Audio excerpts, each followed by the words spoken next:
नमस्कार, मैं हूं निखिल। देश के प्रधानमंत्री जब भी कोई योजना लेकर आते हैं तो उसका बड़ा प्रचार प्रसार करते हैं।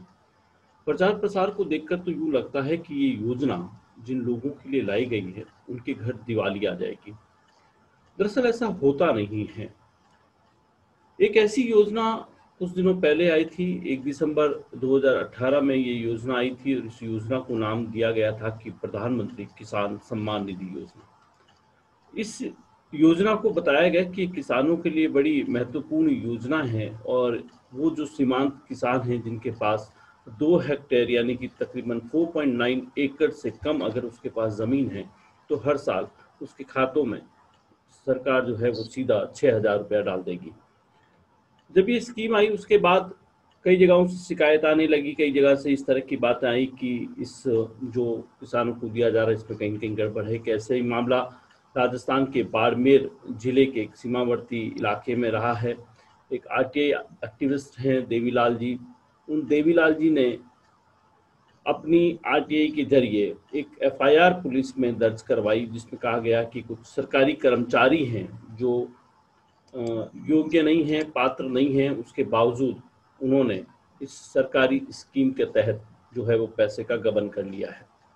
मामला पुलिस में दर्ज हुआ, आला अधिकारियों तक शिकायत हुई, एसपी से लेकर कलेक्टर तक, लेकिन बावजूद कोई परिणाम सामने नहीं आया और उन सरकारी कारिंदों के खिलाफ जिन्होंने ये पैसा अपने अकाउंट में लिया, इस योजना का जिन्होंने फ़ायदा उठाया योग्य ना होते हुए भी, लेकिन फिर भी उस पर कोई कार्रवाई नहीं हुई। आरटीआई एक्टिविस्ट देवीलाल जी इस वक्त हमारे साथ हैं। देवीलाल जी, आपका बहुत बहुत स्वागत है हमारे शो में। निखिल जी सर नमस्कार।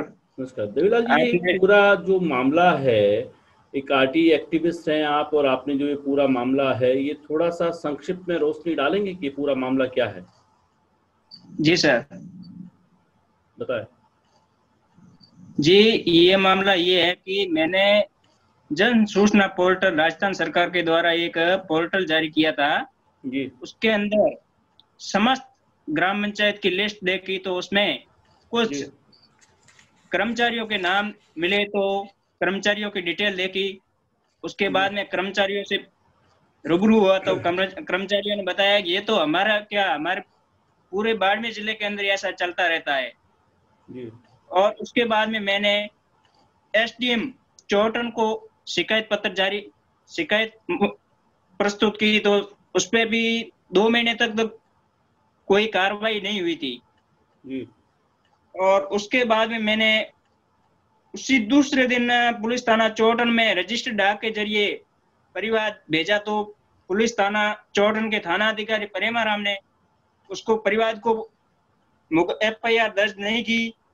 उसके बाद में मैंने एसपी बाड़मेर को ईमेल के जरिए इस मामले के बारे में बताया तो भी एफआईआर दर्ज नहीं हुई थी।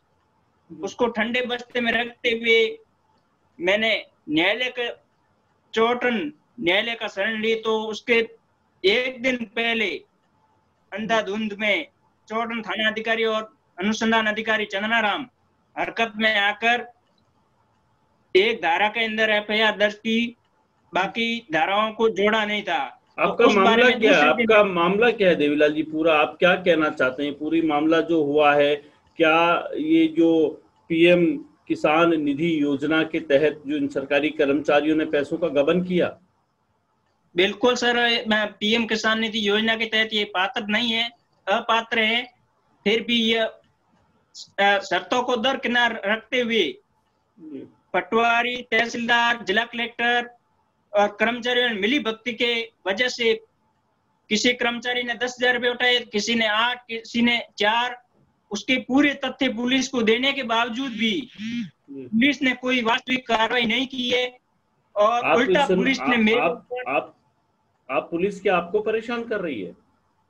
मेरे को 107 और 116 की कार्रवाई झूठी शिकायत पे पाबंद किया था। एसडीएम कोर्ट ने मेरे को 27/10 को पाबंद करके 6 महीने के लिए पाबंद किया है कि आप 6 महीने के लिए कोई झूठा झगड़ा नहीं कर सकते हो। नहीं तो आपको पाबंद क्यों किया? आपने पाबंद के आप दबंग हो जी, कि आप जनहित के मुद्दे उठाते हो, इसलिए आपको पाबंद किया जा रहा है। अच्छा, जनहित के मामले उठाते हो इसलिए आपको पाबंद कर दिया जाए ताकि सच्चाई जो है वो सामने ना आए। हाँ जी। आपने और इसको उसके बाद में मैंने जिला पुलिस अधीक्षक से 2 बार मिला, इस मामले के समक्ष प्रस्तुत हुआ था। जी तो जिला पुलिस अधीक्षक ने पहले 2 अक्टूबर को मिला, तो कि अब इलेक्शन है, इलेक्शनों के बाद में तुरंत गिरफ्तारी हो जाएगी आरोपियों की। जी उसके बाद में मैं 26 अक्टूबर को फिर प्रस्तुत हुआ तथ्य और सबूत लेके। जी तो बोला कि 4 दिन के अंदर हम अरेस्ट करवा लेंगे। जी फिर एसपी साहब से मिलके मैं फिर नए थाना अधिकारी भुट्टाराम जी विष्णु साहब से मिला। जी तो भुट्टाराम जी ने बोला कि 2-4 दिन के अंदर ये कार्रवाई करवा लेंगे। अभी अनुसंधान अधिकारी के ट्रांसफर हो गए, नए अनुसंधान अधिकारी से जी। जल्दी अनुसंधान करवा के आरोपियों को गिरफ्तार करवा लिया जाएगा। मतलब ये तो एक बड़ी बात हुई देवीलाल जी कि अगर एक सरकार की स्कीम है, केंद्र सरकार की जो स्कीम है, उस स्कीम के अंदर अगर कोई गड़बड़ आपने पकड़ी भी है, अपनी आरटीआई के जरिए आपने मामला भी दर्ज कराया, लेकिन बावजूद इसके जो आला अधिकारी हैं जिन्हें हरकत में आना चाहिए, जिन्हें कोई एक्शन लेना चाहिए, उन कर्मचारियों के खिलाफ कुछ कार्रवाई करनी चाहिए, लेकिन वो कार्रवाई तो नहीं हो रही है बिल्कुल। वो कार्रवाई नहीं, कर्मचारियों अधिकारियों को बचा रही है सरकार। तो सीएम तक मैंने इसके बारे में ईमेल, ट्विटर सब के जरिए मैंने संदेश पहुंचाया, फिर भी कार्रवाई, वास्तविक कार्रवाई नहीं हो रही है। जी जी जी सर। कुल मिला के एक स्कीम है। जी बताएं बताएं। चौटन पुलिस का मुख्य ध्येय यह है कि इस आरोपियों को गिरफ्तार नहीं करना है, इनको बचाना है और उल्टा देवीलाल के खिलाफ कोई कार्रवाई करनी है। ऐसा क्यों लगता है आपको कि पुलिस और प्रशासन जो है वो आरोपियों को बचाना चाह रहा है? वो ऐसा तो पैसों के, भ्रष्टाचार की वजह से वो पैसों के बल पे जीत सकते हैं। मैं आम आदमी गरीब, मेरे पास में इसने पैसे है नहीं, मैं कैसे झगड़ा जो। जी जी जी सर। देखिए, जागरूक नागरिक होने के नाते, एक आरटी एक्टिविस्ट होने के नाते आपने एक खुलासा किया। जो तथ्य हैं वो आपने पुलिस के सामने और प्रशासन के अधिकारियों के सामने रखे हैं। आपने वो तमाम तथ्य जो आपके थे, वो डॉक्यूमेंट्स आपने हमें भी भेजे हैं, लेकिन उसके बावजूद जो है वो प्रशासन या पुलिस कार्रवाई नहीं कर रही है। तो इसको लेकर तो यही कहा जा सकता है कि शायद कहीं कहीं कार्रवाई में शिथिलता है, उनको लाभ देने की कोशिश हो रही है। वो बिल्कुल उसको बचाने में लगे हुए हैं। मैंने डीजीपी महोदय, अतिरिक्त डीजीपी महोदय एमएल लाठर साहब से परसों 2 दिन पहले मैंने कॉल पे संपर्क किया, तो मेरा कॉल अटेंड करके 20 सेकंड के बाद में कॉल डिस्कनेक्टेड कर दिया था। जी। और आईजी सर नियोजित जी सर से कांटेक्ट किया, तो वो भी जवाब देने में कामयाब नहीं हुए थे। जी। मतलब एक सरकारी की स्कीम के तहत जो राशि का गबन हुआ है, उसको लेकर आप तहसील स्तर के सरकारी अधिकारी से लेकर राजस्थान पुलिस के डीजीपी तक से इस बारे में बात कर चुके हैं, लेकिन फिर भी आपको कहीं कोई उम्मीद नहीं लग रही है। तो आप ऐसा क्यों नहीं करते कि जो अभी केंद्र में बीजेपी की सरकार है और आपके यहाँ से जो सांसद हैं वो भी बीजेपी से आते हैं, आपने उनसे बात करी इस बारे में? बात ट्विटर के जरिए हुई थी, कॉल मेरा रिसीव नहीं किया है। जी जी सर। ठीक है, हम कोशिश करेंगे इस मामले में आपके सांसद से भी बात करेंगे कि इस पूरे मामले में वो किस तरह से देखते हैं। आपने जो डॉक्यूमेंट्स हमें दिए हैं वो भी उनको देने की कोशिश करेंगे, ताकि कहीं न कहीं आपकी ये जो लड़ाई है सच को लेकर, जो आप सरकारी राशि का जिस तरह से किसानों के लिए ये योजना है, लेकिन उसका फ़ायदा कुछ सरकारी कारिंदे उठा रहे हैं और उसके बावजूद कोई कार्रवाई नहीं हो रही है। तो हमें उम्मीद है कि आप जिस तरह की आपने अभी तक सबूत और जो तथ्य प्रशासनिक अधिकारियों को दिए हैं, उससे कोई नतीजा निकल कर सामने आएगा। वो देने के बावजूद भी अब पुलिस तो ना, पुलिस और ये पटवारी उल्टा मेरे ऊपर लगभग राजकार्य बाधा का लगभग मुकदमा दर्ज के प्लान में पूरे लगे हुए हैं। जी, तो आपको खतरा है तो आप इसको लेकर कोई एक इस्तिगासा दायर कर सकते हैं ना? मैंने पुलिस से कई बार सुरक्षा मांगी है, पुलिस सुरक्षा नहीं दे रही है, उल्टा कह गए आपको पाबंद करेंगे हम। तो जी हाँ, मेरी सुरक्षा को खतरा है। फिर भी एक इसके अंदर जो पीएम किसान निधि योजना के अंदर पुलिस का जवान है प्रमोद जी, उसको भी पुलिस विभागीय बचाने में लगे हुए हैं। अच्छा, वो भी इसमें शामिल हैं, उन्होंने भी बिल्कुल फैसला। सर। जी जी जी। जी जी। मतलब प्रशासन और पुलिस के ये कर्मचारी हैं जिन कर्मचारियों ने पीएम जो किसान निधि योजना का पैसा जो है उन्होंने उसका फायदा उठा लिया है। जी सर। शायद इसीलिए उनको बचाने की कोशिश भी हो रही होगी। जी बिल्कुल सर। ठीक है, आप अगला स्टेप क्या, आप क्या कार्रवाई कर रहे हैं? अभी तो मैं 2-4 दिन देखता हूँ प्रशासन ने ये कितना बाड़मेर प्रशासन कितना हरकत में आता है, नहीं तो मैंने हाईकोर्ट की शरण लेनी पड़ेगी मेरे को तो। जी।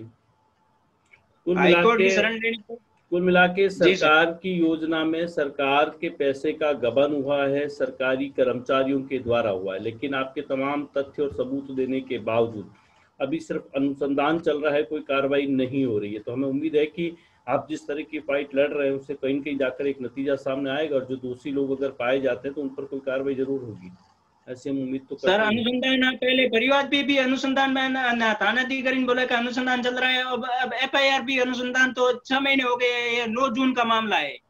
जी 9 जून के बाद में जुलाई अगस्त सितंबर, अब 4-5 महीने हो गए हैं अनुसंधान। ये इतना कितना अनुसंधान है, तथ्य सबूत तो बिल्कुल सामने है कि पैसे उठाए हैं इन कर्मचारियों ने।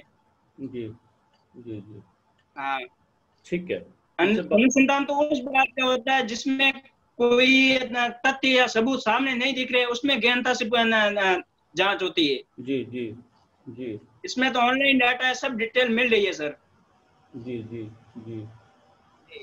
चलिए, ठीक है, उम्मीद करते हैं कि आपको जल्दी जो आपने जो मुद्दा उठाया उस मुद्दे पे कहीं न कहीं जो है वो प्रशासन और सरकार कहीं न कहीं कोई एक्शन लेगी, और जो लोग दोषी हैं उनके खिलाफ कोई न कोई कार्रवाई ज़रूर होगी। अब उनसे इसमें बातचीत करने विशेष रूप के से लिए बाड़मेर प्रशासन और बाड़मेर पुलिस की घोर लापरवाही चल रही है कि आए दिन आरटीआई एक्टिविटीज के ऊपर झूठे, कहीं ना कहीं झूठे मुकदमे चल ही रहे हैं आए दिन।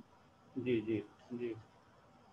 चलिए ठीक है, कभी हमसे बात करने के लिए बहुत-बहुत धन्यवाद। हम आपकी बात को कोशिश करेंगे कि जो आपके जो प्रशासनिक अधिकारी हैं, जो अगर इस प्रोग्राम को देख रहे होंगे, या जो पुलिस अधिकारी हैं अगर वो इस प्रोग्राम को देख रहे होंगे, तो कहीं न कहीं एक नतीजा निकल कर सामने आएगा, और आपने जो एक सच की जो लड़ाई आपने लड़ी है, जो सरकारी राशि का जो गबन हुआ है, वो कहीं न कहीं वापस सरकार के राजस्व में वापस आए, और जो दोषी लोग हैं उनके खिलाफ कोई कार्रवाई हो। वो हमसे पैसे बातचीत तो जमा करने के लिए करवा दिए। बहुत-बहुत धन्यवाद आपका। धन्यवाद सर।